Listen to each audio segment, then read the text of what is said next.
मैं पार्वती माँ आज तुम्हारे लिए फिर एक बार इस धरती लोक पर आई हूँ, किंतु मैं तुमसे जानना चाहती हूँ मेरे बच्चे, क्या मेरे प्रेम में कमी रह गई है जो तुम मुझे बार बार अनदेखा करके मेरा अपमान कर रहे हो। मैं जानती हूँ कि तुम मेरे दर्शन के लिए रोज प्रार्थना करते हो, इसलिए आज मैं तुम्हें अपने दिव्य दर्शन देने के साथ साथ उन बुरी चीज़ों से दूर करूंगी जिसके कारण तुम्हारे जीवन में बहुत से परिवर्तन आ चुके हैं। मेरे बच्चे, तुम सदैव ही जीवन में दुखी रहे हो, पर अब आगे नहीं रहोगे।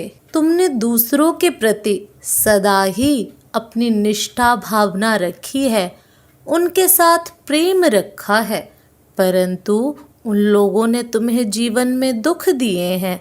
तुमने जिस जिस पर विश्वास किया है उसने तुम्हारे विश्वास को तोड़ा है। तुम्हारी माता तुम्हें ऐसे नहीं देख सकती और आज मैं तुम्हें एक मार्ग बताऊंगी जिस मार्ग पर चलकर तुम्हें सफलता अवश्य मिलेगी। सबसे पहले तुम्हें अपने विश्वास को स्वयं के लिए जागृत करना है। दूसरों पर विश्वास करना छोड़ दो।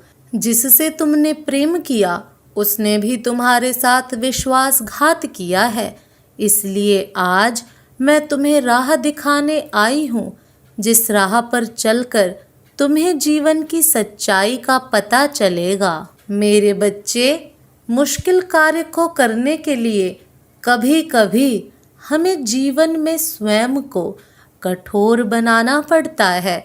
यदि तुम हर संकोच में रहोगे तो तुम कार्य नहीं कर पाओगे, इसलिए तुम्हें अपने जीवन में स्वयं को परिस्थिति के हिसाब से ढालना सीखना होगा।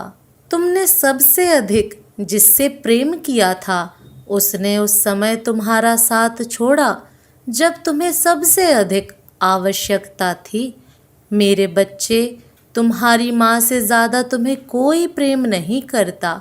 तुम्हें मेरी बातों को सुनकर उस कार्य को करना होगा जो कार्य मैं तुम्हें करने को अब कह रही हूँ। इसलिए मेरे बच्चे, तुम्हारे लिए उसे भूल जाना ही बेहतर है। तुम्हें मैं अपनी वह शक्ति प्रदान कर रही हूँ जिससे तुम अपने जीवन में खुशियाँ ला सको और आगे बढ़ सको। मेरे बच्चे, तुमने जो कुछ आज तक अपने जीवन में सहन किया है वह सब आगे से नहीं होगा। अब तुम अपने जीवन में कभी भी दुख नहीं देखोगे। मैं तुम्हें विश्वास दिलाती हूँ कि तुम अब से अपने जीवन में खुशियाँ ही खुशियाँ पाओगे।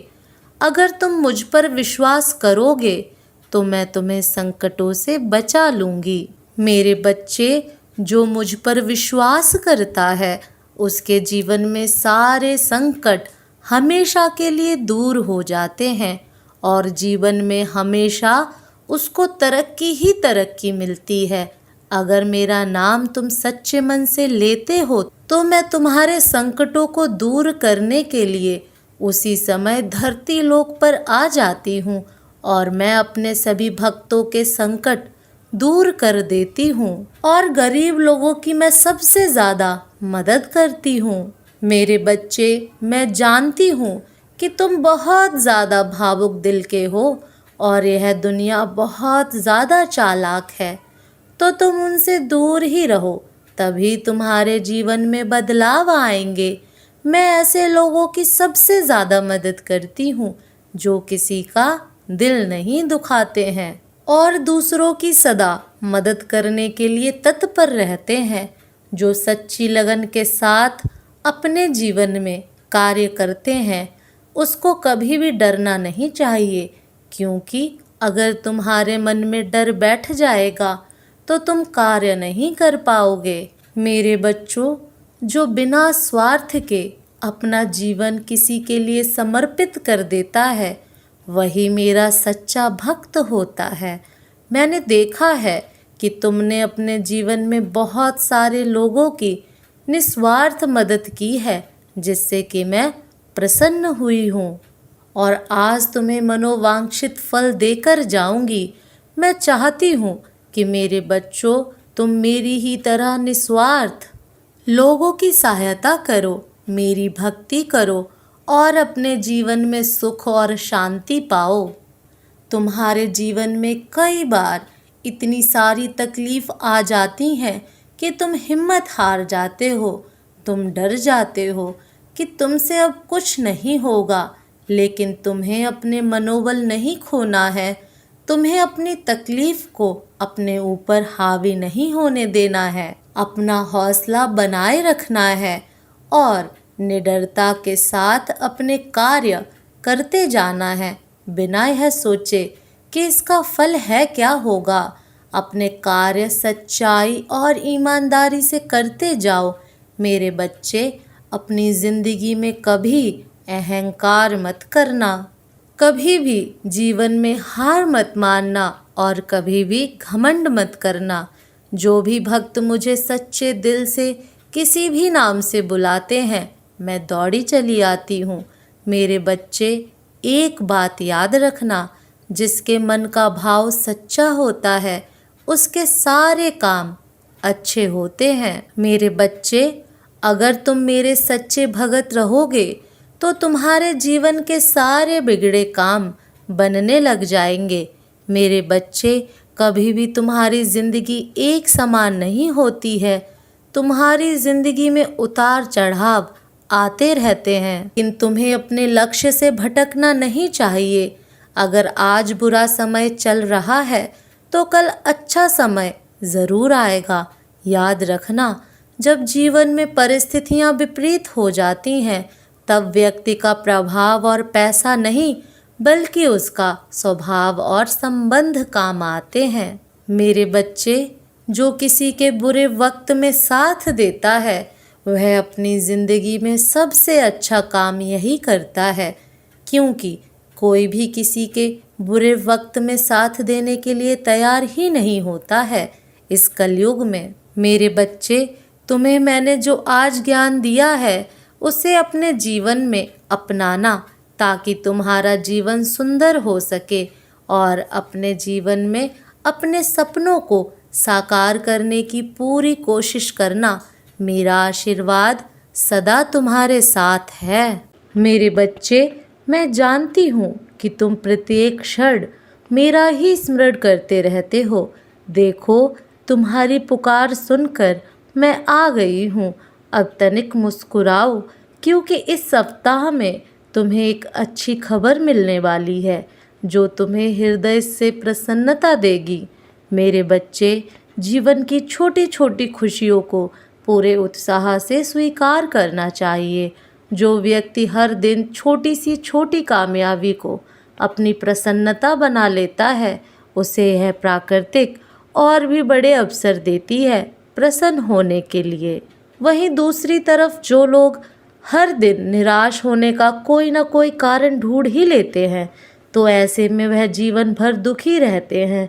इसलिए छोटी कामयाबी को नज़रअंदाज नहीं करना चाहिए, क्योंकि एक एक सीढ़ी चढ़कर ही शिखर पर पहुंचा जाता है। मेरे बच्चे, तुम इतना कामयाब हो जाओगे कि तुम्हारे लिए समय की रफ्तार कई गुना बढ़ जाएगी।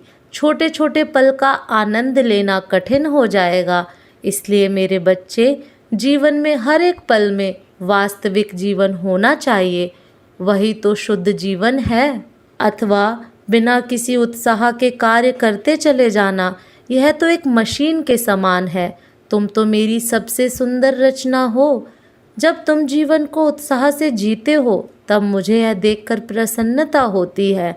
मेरे बच्चे, जब तुम स्वयं से पहले दूसरों के बारे में सोचते हो तब मुझे तुम पर गर्व होता है। जब तुम जिस कामयाबी की अभिलाषा कर रहे हो वह तुम्हें अवश्य मिलेगी। तुम्हें इतना मिलेगा जो तुम्हारे लिए एकत्र करना भी कठिन हो जाएगा। किंतु स्मरण रखना, तुम्हारा विचार इसी प्रकार निर्मल रहना चाहिए। मैं देख रही हूँ कि 2 दिनों से कुछ परेशान हो, किसी बात से परेशान हो तुम। भले ही तुम्हारे मुख पर मुस्कान है परंतु मन किसी कोने में किसी बात के लिए विचलित है। मेरे बच्चे, तुम्हारे अपनों की बातें और जो तुम सपने देख रहे हो उसको लेकर चिंतित हो। आध्यात्मिक विकास के साथ में जो संकेत प्राप्त होते हैं वह तुम्हें प्रसन्नता के साथ कई प्रश्न भी देते हैं। मेरे बच्चे, घबराओ मत। तुम स्वप्न में एक साथ भूत और भविष्य को देख रहे हो। तुम्हारे पूर्व जन्मों के चलचित्र अचानक तुम्हारे समक्ष आ जाते हैं। तो कभी तुम भविष्य की कुछ घटनाओं को देख लेते हो। ध्यान में प्रकाश कुंज दिखता है। कभी सारा दिन सर दर्द करता है। तुम धीरे धीरे अपने सूक्ष्म शरीर के प्रति सचेत और जागृत हो रहे हो। जिस प्रकार जब किसी वस्तु का मंथन किया जाता है तब उस वस्तु का मूल्य तत्व ऊपरी सतह पर तैरने लगता है, ठीक उसी प्रकार जब शक्ति का आध्यात्मिक मंथन होता है तब उसकी भूतकाल से जुड़ी और भविष्य की घटनाएं उथल उथल के सामने आती हैं, जिसके साथ ही व्यक्ति का भय नष्ट होना प्रारंभ हो जाता है जो उसे पीड़ा दे रहे थे। मेरे बच्चे, तुम सत्य के मार्ग पर हो, यह बात स्मरण रखना और विचलित मत होना। मैंने तुम्हें अपना सुरक्षा कवच प्रदान किया है जो तुम्हें हर परिस्थिति में मेरे होने का एहसास कराता है। मेरे बच्चे, जब तुम अपना एक कदम मेरी ओर बढ़ाते हो तब मैं प्रेम से सैकड़ों कदम भागते हुए तुम्हारी ओर आती हूँ, क्योंकि तुम शायद अपने सभी पूर्व जन्म को भूल गए हो, किंतु मैं तो कब से तुम्हारी प्रतीक्षा कर रही हूँ कि कब मेरी संतान मेरे पास भागते हुए आए और मुझे प्रेम से पुकारेगा और मुझे प्रेम करेगा। तुमसे अधिक व्याकुल मैं हूँ। मेरे बच्चे, मैं तुम्हारी प्रतीक्षा कर रही हूँ। क्या तुम इस यात्रा को पूरा करोगे? मेरे बच्चे, मैं जानती हूँ कि तुमने अब तक जीवन में बहुत संघर्ष किया है। दुख की पीड़ा अपने हृदय में अकेले चुपचाप बर्दाश्त करते आए हो। मेरे बच्चे, अब अपना विश्वास मत खो। मैंने तुम्हारे लिए जो निर्धारित किया है वह तुम्हें मिलकर रहेगा, किंतु सभी कार्य का एक निर्धारित समय होता है। तुम्हारे जीवन में जिस वक्त जो जो घटनाएं घटित हुई हैं वह पूर्व निर्धारित हैं, इसलिए तुम्हें मुझ पर विश्वास करना चाहिए। तुम्हारा विश्वास तुम्हारी शक्ति में वृद्धि करेगा और अपने बच्चों को सत्य के मार्ग पर चलते देख मुझे अत्यधिक प्रसन्नता होती है। तुम्हारे लिए दिव्य द्वार पहले ही खुल चुके हैं। मैं तुम्हारे लिए वह सब कर रही हूँ जो तुम्हारे जीवन को खुशियों से भर देगी।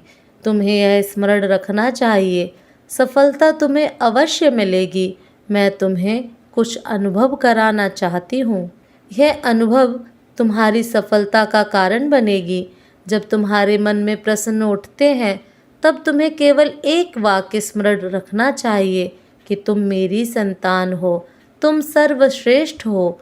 कोई तुम्हारे बारे में क्या सोचता है यह मायने नहीं रखता, किंतु तुम खुद के लिए क्या सोचते हो यह अवश्य मायने रखता है।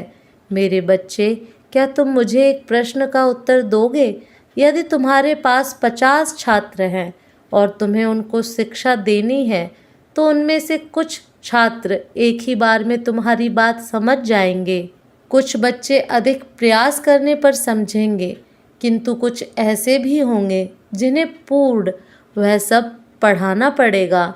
इसी प्रकार संसार में सभी आत्माएं शिक्षा ग्रहण करने आए हैं। सभी की क्षमता के अनुसार मैं उन्हें अलग अलग प्रकार से शिक्षा देती हूँ। छात्र को बस यह स्मरण रखना चाहिए, उनका गुरु सदैव उनका भला ही चाहता है और तुम मेरे प्रिय छात्र हो। मैं तुमसे प्रेम करती हूँ, हर राह पर तुम्हारे साथ हूँ। मैं तुमसे दूर नहीं, तुम्हारे हृदय में ही उपस्थित हूँ। मेरे बच्चे, तुम तो अत्यधिक शक्तियों के मालिक हो। तुम उन सभी वस्तुओं को एवं लोगों को आकर्षित कर सकते हो जो इस ब्रह्मांड से जुड़े हुए हैं। यह वर्ष तुम्हारे लिए अत्यंत भाग्यशाली सिद्ध होगा। तुम सुख, समृद्धि एवं प्रेम बंधनों में उन्नति प्राप्त करोगे। एक बार तुम्हारे धरती पर जन्म लेने का मूल उद्देश्य क्या है, यह स्वयं से प्रश्न करो। अपनी चेतना के मूल उद्देश्य को ज्ञात करो, वही तुम्हें इस भौतिक जगत में सुख, समृद्धि एवं ऊंचाइयों तक ले जाएगा। मेरे बच्चे, अत्यंत खुशियों का द्वार एकमात्र ध्यान है। तुम ध्यान करना प्रारंभ करो, मैं आगे भी तुम्हें रास्ता दिखाती रहूंगी और बिना डरे चलना है तुम्हें। मैं तुम्हें क्षण भर भी नहीं छोड़ती हूँ। मेरे बच्चे, यदि जीवन में कुछ कर दिखाना है, आकाश की वह सीमा छूनी है जिसे छूने के विषय में तुमने कभी सोचा भी नहीं था, तो अपने भीतर यह 3 गुण अर्जित कर लो। पहला, अपने लक्ष्य को पाने की चाहत और लगन, यह तुमसे वह करवा सकता है जो तुम कभी नहीं कर सकते। दूसरा, साहस और संकट उठाने की क्षमता, यह तुमसे वह करवा सकता है जो तुम करना चाहते हो। और तीसरा है अनुभव। अनुभव तुम्हें यह बताएगा कि तुम्हें करना क्या है। मेरे द्वारा बताए गए गुण रहस्य को अपने जीवन में लागू करो और मुझ पर अपना विश्वास बनाए रखो। बाकी सब कुछ मुझ पर छोड़ दो। मैं तुम्हारे लिए हमेशा भला ही चाहती हूँ।